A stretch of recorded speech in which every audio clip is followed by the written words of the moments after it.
Bukod sa nilaga, prito at torta na karaniwang ginagawa sa talong, may recipe ako na kahit bata na hindi mahilig sa gulay mapapakain mo nito.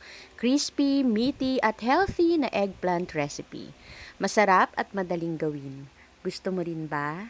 Tara, luto tayo. Sa recipe natin ngayon ay kakailanganin natin dito ng eggplant or ng talong. 4 pieces lang po ito pero pwede nyo pa pong dagdagan yan. Then gagamit din tayo dito ng onion leeks. Kung walang onion leeks, pwede po yung spring onion. Ground pork at garlic. Yung onion leeks at yung garlic, hihiwain natin ito ng maliliit or pipinuhin natin ito. Then after nyan, pagsama-samahin na natin lahat ng mga ingredients na kakailanganin sa isang mixing bowl.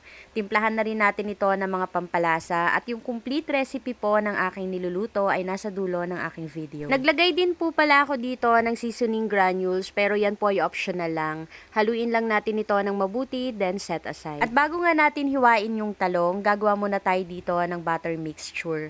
Bali, nagmix lang ako ng cornstarch, water, at egg.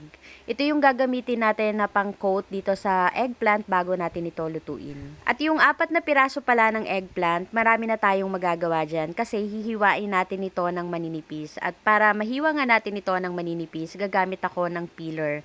Kung wala naman po kayong peeler, pwede nyo itong hiwain gamit yung kutsilyo. Basta make sure na manipis lang yung pagkakahiwa dito sa eggplant. After nga nating mahiwa lahat ng eggplant, lalagyan natin ito ng meat mixture na ginawa natin kanina. Mga 1/2 tablespoon lang yung nilalagay ko kada eggplant. Then, i-roll lang natin ito. Make sure lang na malagyan natin bawat dulo ng eggplant kasi yan yung magsisilbi na pangsara dito sa ating ni-roll na eggplant. Pwede rin naman na lagyan nyo ito ng toothpick or tusukin nyo ito ng toothpick. Basta make sure lang na once na maluto ito, matanggal ninyo yung toothpick. At sa pagluluto naman ay magpainit lang tayo ng mantika. At bago nga natin ito iprito, i-coat muna natin dito sa butter mixture na ginawa natin kanina. Mahinang apoy lang pala yung gamit ko sa pagluluto para masigurado na maluto yung ground pork na nilagay natin sa eggplant.